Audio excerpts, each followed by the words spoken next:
Son günlər ölkə ərazisində davam edən mülayim hava şəraiti payızın sonuna yaxın olsaq da sakinlərə yaz ava havası bəxş edir. Qeyri-adi istilər bir çoxlarını qışın bu il gecikəcəyi ehtimalı üzərində düşünməyə vadar edib.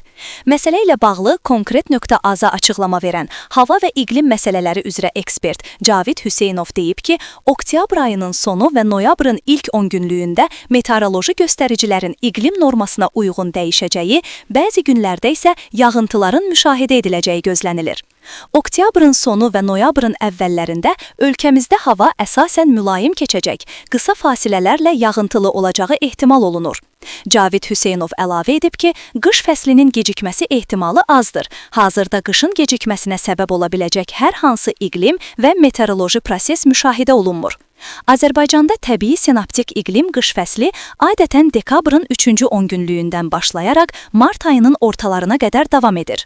Onun sözlərinə görə, bu ildə qışın ümumilikdə mülayim keçəcəyi, bəzi günlərdə isə hava şəraitinin qeyri-sabit, şaxtalı və qarlı olacağı gözlənilir. Abşeron yarımadasında və Bakı şəhərində qış adətən mülayim keçir. Bunun əsas səbəbi Xəzər dənizinin iqlimə yumşaldıcı təsiridir, deyə ekspert qeyd edib.